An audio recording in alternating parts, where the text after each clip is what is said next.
Warning, the following audio transmission will forever change your outlook on society. You will no longer believe the narrative. You are about to wake up and see things for what they really are. News, facts, and opinions. This is the Doom Daily Show. Ladies and gentlemen, welcome to the Doom Daily Show. Today is Thursday. The email, doomdailyShow@gmail.com. What if I did the whole episode like that? I wouldn't do that to you guys, but what if I did?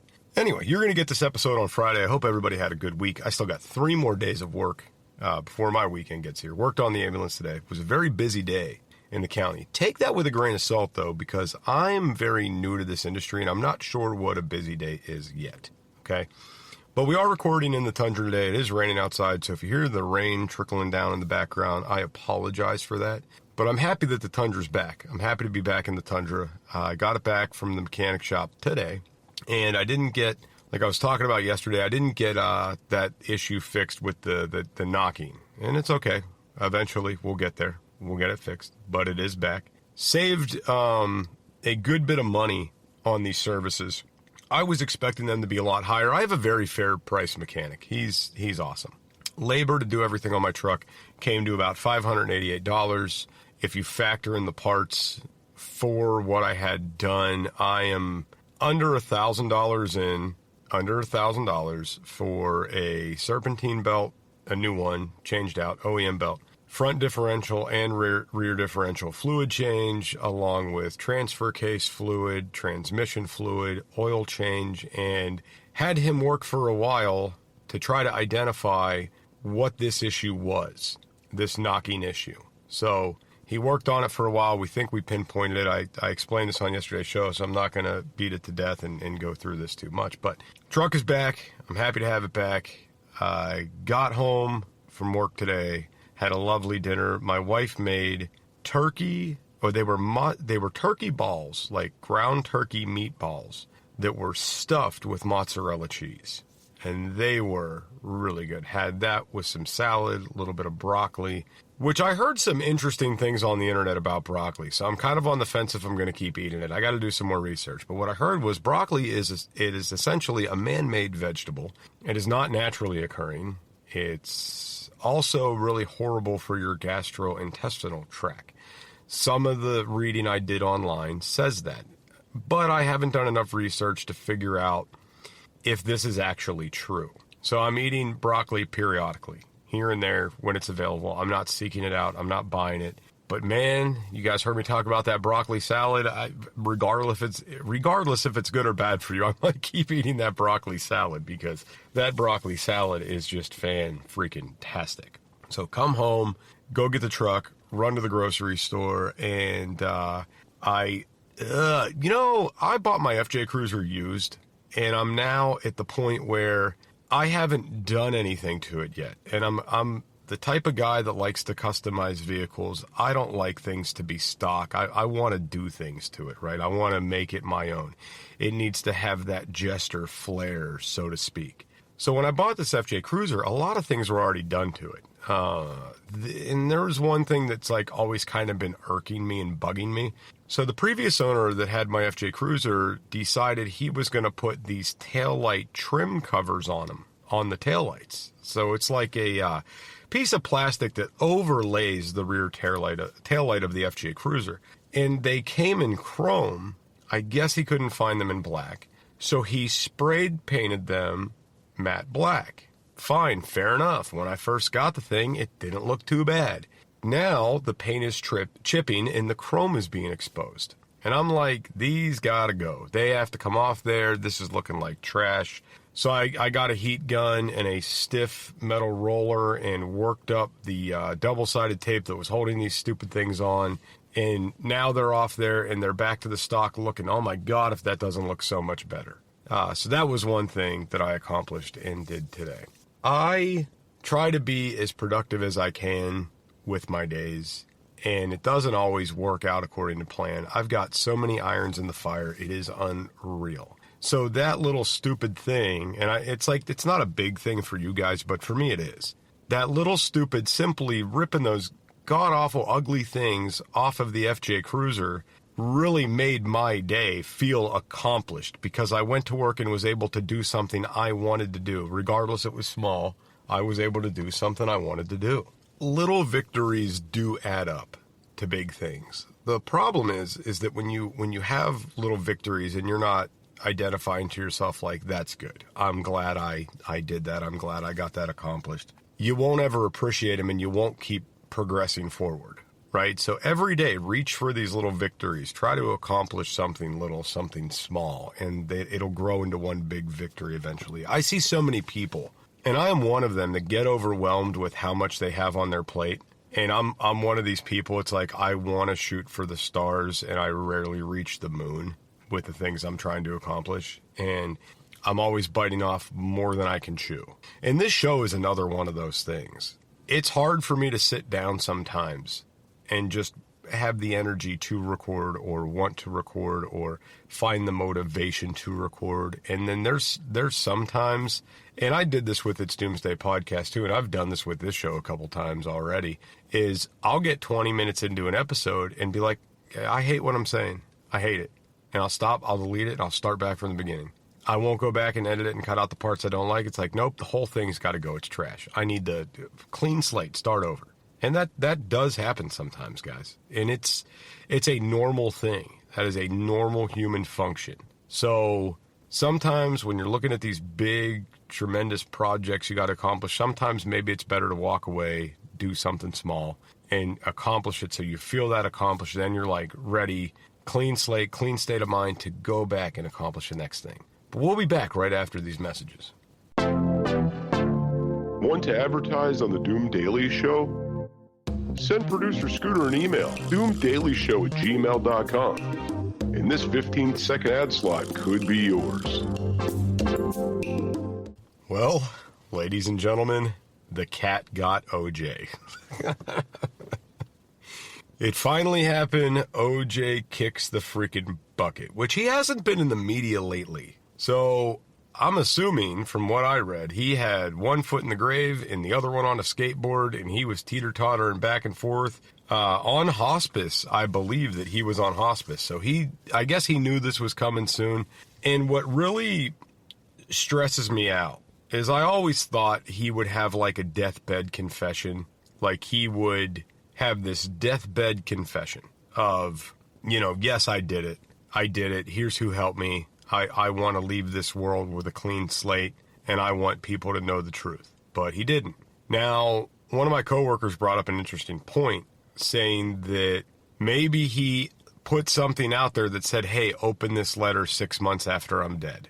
When the media hype calms down from my death, when, after my funeral's over with, once people have forgotten that I died and people have moved on, go ahead and open this letter and read it to the world.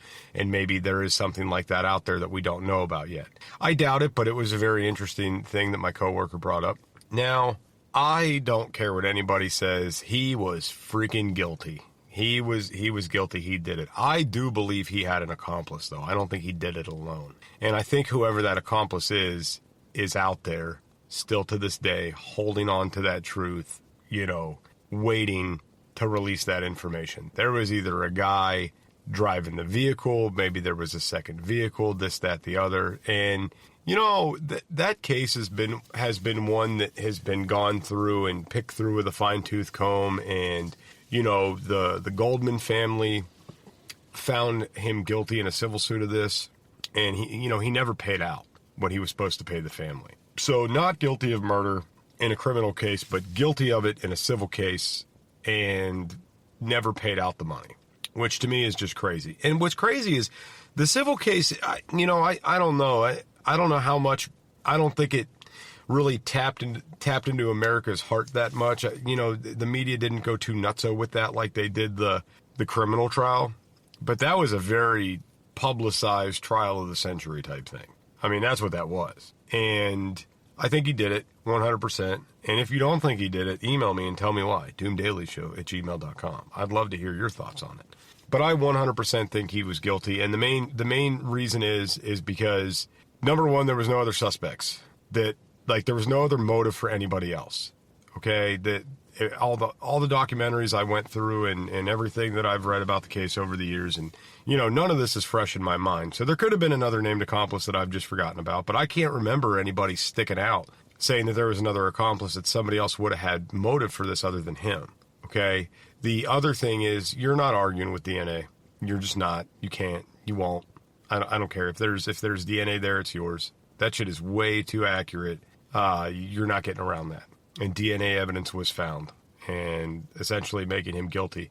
And I believe that's what if memory serves me correctly, that was a big basis for the civil case as well, that he was found guilty. And I believe it was the DNA that was like the big, nail in the coffin, so to speak. But anyway, he's dead. And what's crazy is that the murders took place in 94. Okay, so you're talking, this dude made it 30 years on this planet, got away with murder for 30 years. Didn't stay out of jail, though. Didn't stay out of prison. He was in and out of prison throughout the years. And he had cancer, and that's what did him in. And like I said, he wasn't in the media headlines. There wasn't a lot going on with this. And it makes you wonder, though, when you cross over to the other side, is it, because no one knows, but is he in front of her right now? Like, is he at Heaven's Gate and she's like shutting it, saying, nope, you can't come in, you asshole? Is that what's going on? Nicole's up there like, nope, don't you remember what you did 30 years ago? You're not coming in here. Maybe that's what's happening right now. I'm really curious, too, if you guys want to email in. Again, doomdailyshow@gmail.com. How did you find out? Because the internet is abuzz with this. There are so many OJ memes floating around out there right now. It's unreal. And I found out there was a very horrible meme that my buddy posted, a coworker of mine, saying something to the effect of OJ Simpson has died today, and his family is pissed, and his wife has lost her head over this. And I was like, oh my God, dude, that is in such poor taste. It's unreal. So yeah, I'd love to hear how you guys found out. I'd love to hear, how it popped up. Did it pop up in your news feed? Did you see a meme online? Like, what did it? How'd you find out? Because I thought that was pretty, I thought it was pretty interesting the way I found out. And we found out while I was at lunch today at work. I'm just scrolling Facebook, and I'm like, no way, he's dead. And then I went back and I looked at the stories, and it was like, yup, he is dead. And I think that there's probably a lot of people out there like me that are really pissed off and shitty that that deathbed confession didn't happen, because after growing up with this story and growing up watching the documentaries and hearing your parents talk about this and hearing coworkers talk about it, and just the magazine articles and the checkout line at the grocery store and just all these, it was in your face all the time. I wanted that damn deathbed confession, and I didn't get it. And that's bullshit. And what's really kind of interesting is 2024 has been a hell of a year already. So many major things have happened. And it's like, I'm not saying that OJ was some big celebrity, but everybody that is about my age that grew up watching this shit knew who this guy was. All right. And what's crazy is you have people out there that 100% believe this guy was innocent. They were huge football fans. That's where they knew him from. And they were like, nah, there's no way. There's no way he would have did this, blah, blah, blah. So you did have OJ supporters out there. Like, that was a thing. Anyway, enough about him. We'll be back after these messages. Need a break from reality? Well, sometimes I do too. And the place I go to take that break is the Beans and Weenie Show.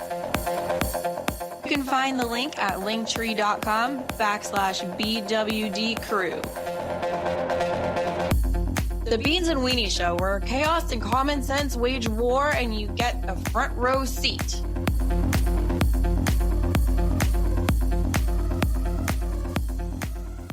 Ladies and gentlemen, welcome back to the Doom Daily Show. So I want to tell you guys about an argument I haven't had in about 2 years with anybody. And I didn't think about this till yesterday. and it just kind of hit me out of nowhere. But I haven't had an in-person argument about the vaccine in about 2 years, okay? And whenever, the pandemic hit and then they started rolling out the vax, it seemed like, I remember how it started. It started, well, not everybody's going to get it. We're going to prioritize who gets it, blah, blah, blah. And then they kind of they figured out nobody wanted it. Nobody wanted it. So what they did is they manipulated a shit ton of people into saying, oh, nope, you have to have this. And if you don't get it, you're a bad person and blah, blah, blah, and all these things. And I remember being at the restaurant and there was a customer sitting across from me at the bar. And he says to me, and this was like the first, I think, in-person argument I had with somebody over the vaccine. He said, are you getting the vaccine? And I said, no. And he said, why? And I said, because I don't feel that I need it, that I'm healthy, and I don't need to get an experimental injection to beat this thing because I'm healthy enough to beat it without it. And he says, well, what about the people around you? I said, what about them? And he said, well, you don't care about the people around you? And I said, well, it's not that I don't care about the people around me. I said, but even if I have this vaccine, I could still carry this. And if that person's not vaccinated and it gets and it kills them, what good did it did if I was vaccinated? Well, it's the science. It reduces the risk. Well, does it? And this guy started getting really shitty with me. And I ended the conversation with, listen, right now it's limited. You can have mine. I don't want to stand in your way. And I walked away from the conversation. And it was periodic conversations like that from then on with people. And I remember going into work one day and my boss saying, we're thinking about mandating the vaccine. Would you get it? I said, no, I'll find another job. And I said, I'm not getting that. And he came back, and I mean, this was my boss. This was the guy that ran the company. This was the plant manager, and this shows you how many fucks I have to give. He says to me, well, I have a friend right now who's dying from COVID. I said, is that what they told you? That's what's killing him is COVID. That's what they told you. And he says, yeah. And I said, and you believe that? And he just stopped and stared at me. And I don't know if it was like well, shit, he's got me there. We don't really know. Or if it was this little prick, who the hell's he think he is talking to me like that? I don't know what it was.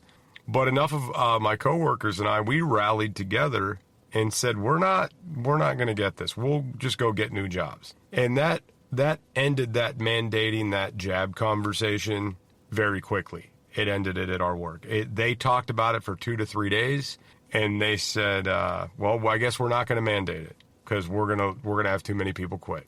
And damn right, we won that battle. What they did do was they posted. They printed out little signs and laminated them and posted them by like where you'd clock in, clock out at work with the local sites in the area to go get the vaccine. And, times you could go get it, who had the Johnson & Johnson, who had the other one. And like, there was like a little disclaimer on there, like we highly encourage employees to go get this. Your job is not at stake. But we highly encourage people to go get this, and this is where you can go get it, basically is how this thing was read. I had no interest in getting this, and since then have had, I don't know how many arguments with people over this vaccine. And all I got to say is at the end of the day here, I won. Because I'm still here. I never got it. My family's still here. They never got it. And nobody's really worried about COVID anymore. And the only thing that we're hearing now, rumblings-wise, of COVID bullshit is people that are having side effects from the vaccine. I've been hearing stories, and I don't know how true they are. I don't know the validity of it. I haven't looked into this. But it's been mentioned by some people that basically if your job mandated you to get the vaccine and you had complications with it, that now your employer's held liable. And I think that that's shitty to an extent. Number one, your employer should not be telling you to do anything with your body. That's your body, your choice, right? Isn't that what they like to say? Except when it comes to an experimental vaccine. But your employer shouldn't be telling you what to do with your health. That's up to you, okay? As an EMT, I don't go around telling patients, hey, if you keep, or just people in general, hey, like if you keep eating this garbage, well, you're going to be on my stretcher one day. I don't say that to people. It's your right to live however you want to live. And it's your right to take care of yourself however you want to take care of yourself. Just know that there are consequences to that shit, all right? But haven't had that argument in a while with anybody. And it seems like the tables are being turned around on this. And it's very, very slow, and it's very, very not in your face, and it's very, very under the radar, so to speak. Anyway, we'll be right back after these messages. If you like hard-hitting news and up-to-date explosive investigations, well, you better look elsewhere. Check out the Beans and Weenie Show is Doomed. Most Saturday nights at 8:30 p.m. Central Standard Time on Rumble and Podbean. You are listening to the Doom Daily Show. This is a topic we're about to get into, ladies and gentlemen, that I'm really fuzzy on. I don't know a lot about, and I just felt it was worth talking about because of how much it's been popping up in the media lately. But it seems to be earthquake season, okay? And it just seems like every time I'm turning on the radio, I'm turning on the TV, I'm getting on the internet, there's another new wicked bad earthquake, okay? And earthquakes, I mean, they happen all the time, very small ones. Every once in a while we'll have a major disaster with one, and it seems like they've been pretty frequent lately. It's not from global warming and climate change. Let's start right there. It's not from that. And I know you're going to have people out there that are pigeoning that and saying that that's not what it's from, okay? And I tried to do some looking online to see if there was actually an earthquake season.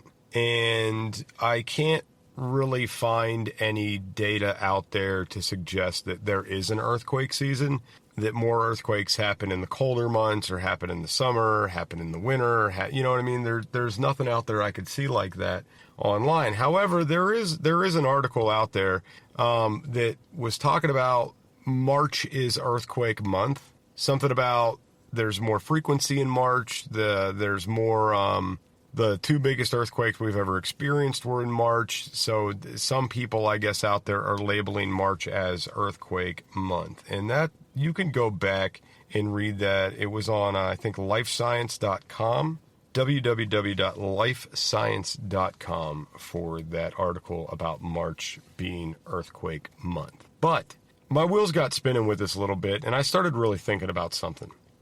Think about, okay, first and foremost, water moves through the ground at a very, very, very slow pace, okay? These fault lines are extremely, extremely deep. So current rainfall can cause landslides, but not earthquakes. You get what I'm saying? So if you have this mentality that, oh, we're getting heavy rains, this is going to cause earthquakes. No, it's not. That's not what's happening right now.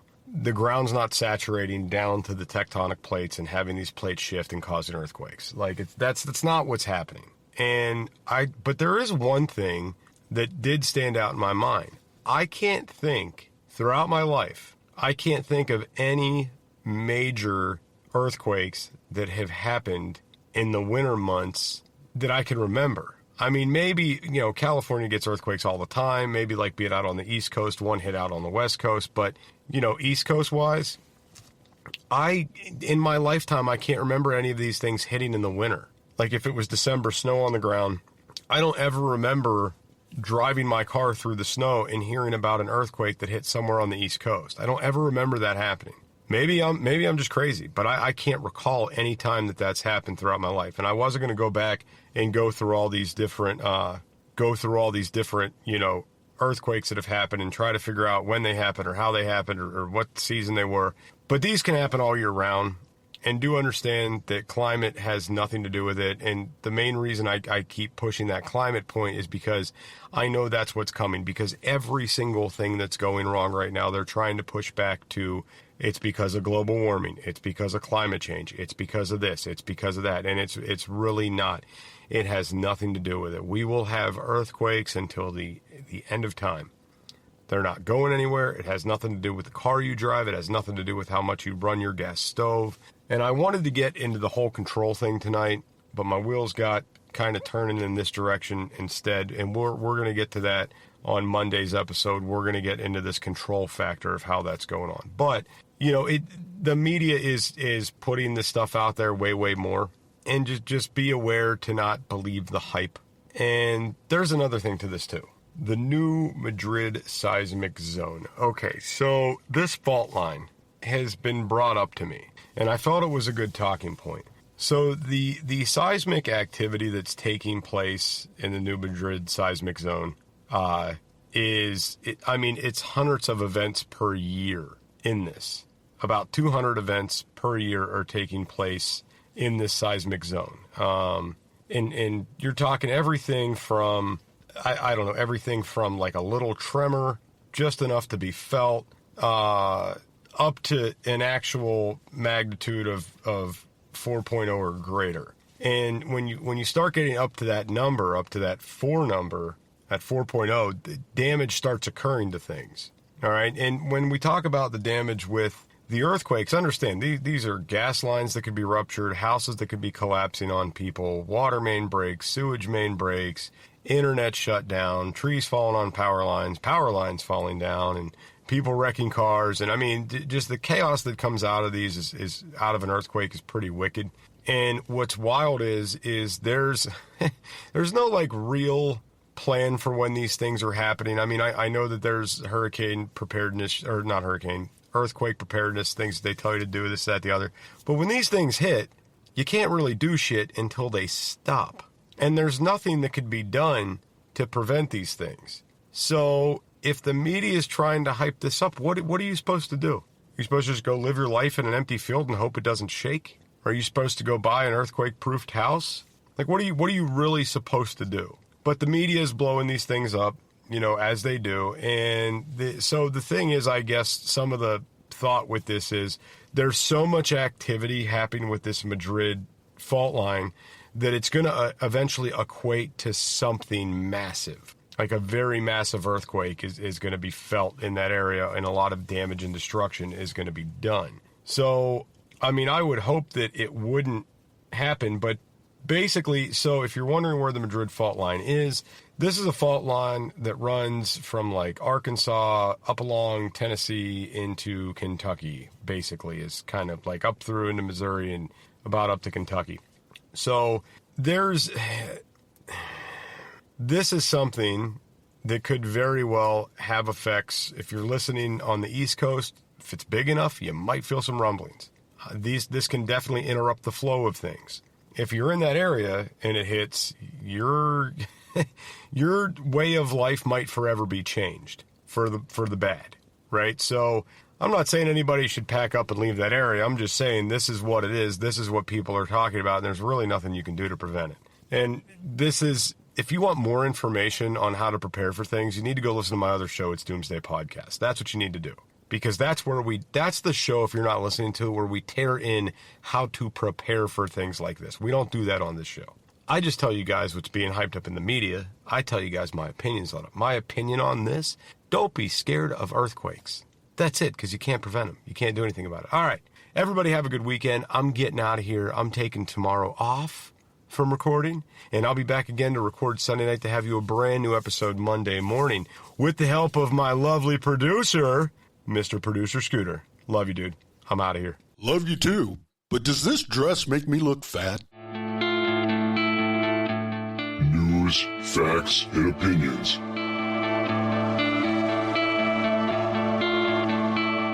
This is the Doom Daily Show.